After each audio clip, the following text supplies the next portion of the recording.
I want to then get to the point that Rakesh has so importantly raised, which is that one part of philanthropy is the individual philanthropy that we've already spoken of.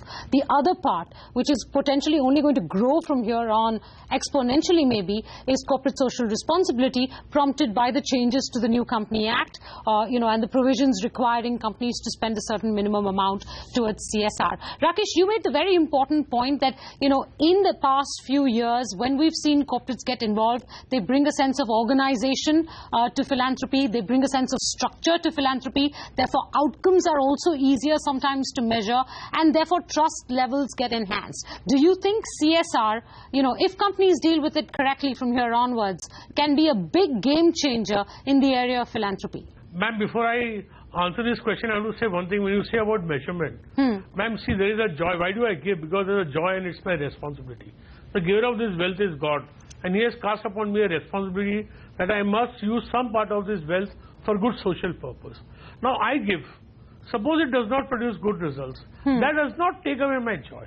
I will try better next time. Okay, that's a very fair point. I was going to save my question on failures and giving for the end, but you've already given me a cue into that at this point, right? Right. About corporate social responsibility, first of all, I don't agree with the government, I don't agree with this legislation. But as a citizen of this country, I have to follow the law which is made by Parliament. Having said that, because it's a tax. Government has, according to me, is incorrect to impose a charity tax on anybody. It's like a religious, fatwa. But anyway, we are citizens of this country, we have to form it, we have to follow it. Having said that, I feel it will bring much more organization and, formal, I don't know how to express myself, it will bring about organization and structure in giving. Sure. Okay. And ma'am, 2% of corporate India's profitability is huge. I mean, it's about 25,000 crores a year more. Yeah. And for that money to be given on a recurring basis, I think will have a very good effect.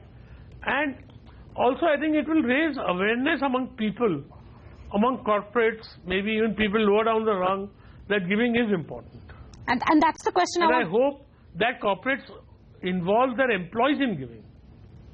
Yes, absolutely. Dr. Devi Shetty, how do you see this additional 25,000-30,000 crore rupees that potentially could come, to many different social ventures, or many needy areas? How do you see that changing the game? Do we have the capacity to absorb that money? Will corporates bring better organization and accountability to the process? Ma'am, 2% of corporate tax collections will be much higher.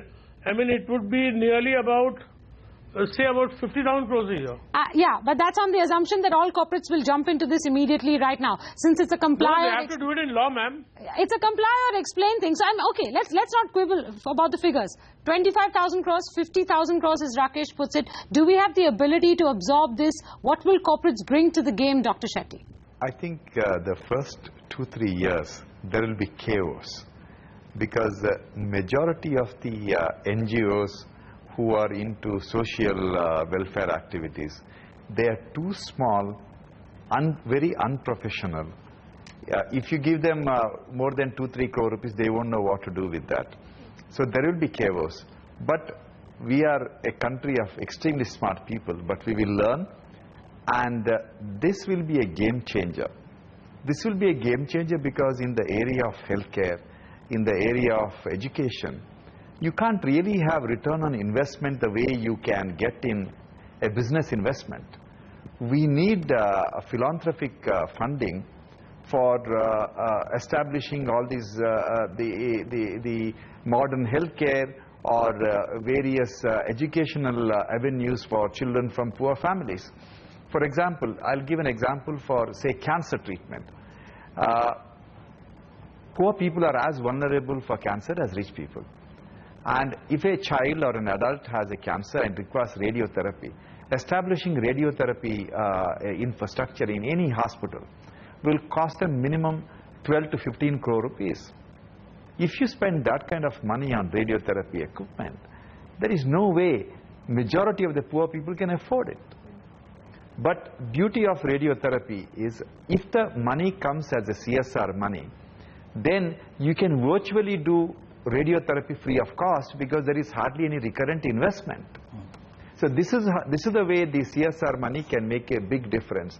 Right now, if big money comes to this field of CSR, there won't be that many organizations which have the infrastructure and capability to manage. So there will be a lot of chaos, but within 2 years, I can tell you, Menaka, there will be a perfect, India will set an example for the rest of the world to follow. I agree with Rakesh that, we didn't need a law, but unfortunately, without law, large good number of companies are not very forthcoming to donate. So this will be one of the ways to make everyone donate irrespective of their philosophy. And I believe that this will be a game changer, especially in the area of healthcare and education. Amit, you sit on both sides of this fence, right? You give away a lot of your money and your time. You're also on the boards of some companies that are now figuring out how to devise a CSR policy that's truly effective, that's worth, all this anguish over the law, so to speak, right? What is it that you're working through? How are you advising these companies based on your own experience? So, I think the good news is that at least the leading companies already have at least some point of view on what they want to do. Sure, because the Tatas, the Birlas, they've been doing it for generations now, right? They've been doing it for generations. But I think the smaller ones, and some of them who have not been philanthropic, are very quickly finding, their feet and figuring out how to deploy money. And I think there is a big challenge because, as Dr. Shetty put it, and Rakesh articulated, the numbers are actually mind-boggling. There are companies, if you look at, there are at least 100 companies which will give away more than 5-10 crores a year. In some cases, it will run into hundreds of crores. And most of these companies have actually given away 500 crores, some of these have given away peanuts. So the scale up that you will have to see will be really, really, really astonishing. What are the opportunities and challenges? So I think couple of things are happening. One is new projects are emerging and new opportunities are emerging where like Ashoka is a great example. No one before Ashish and the founding team put together the project had thought of raising 500 crores from donors, 100 donors, to build a world-class university. Right. Today, the fact that this law exists means it's pulling in a group of people, and opportunity is getting created partially because the funding is available. The Children's Hospital that Dr. Shetty is leading, another great example. It's partially enabled by CSR funding. So I think the fact that higher level of funding is available is bringing in new projects, scale projects, which were not feasible earlier. Point number one. Point number two is I think the NGOs as well, particularly the progressive ones, are beginning to prepare themselves from scale. I have sat in many meetings with social entrepreneurs where they are challenging themselves to think about how do we grow 100x in the next 3 years, 4 years. And, one program, for example, I know one organization that I'm a big fan of is Dasra.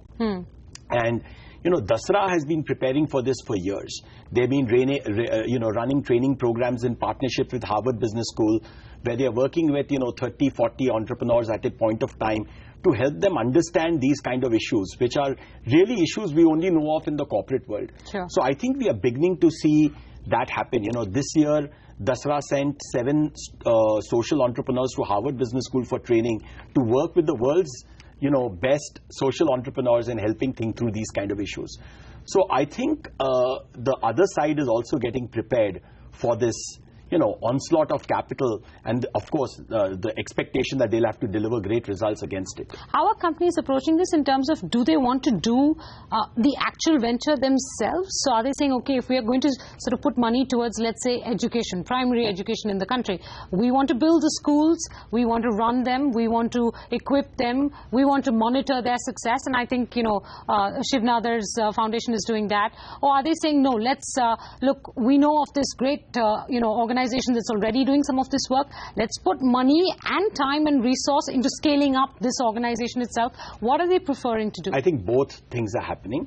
We are often seeing the same company do both. But, so for example, there are obviously, the Mittal Foundation is a great example. All the Bharti schools that they have built in North India is a great example where, they are actually working through their foundation. But we are seeing a lot of, other companies say that we'll get together with other people and we'll sponsor maybe a school or try to contribute towards building a hospital. So I think both things are happening. The thing that I would love to see happen is what has happened in the West, where Warren Buffett got up and said, I'm going to give my money to Bill Gates because he really knows how to do a great job.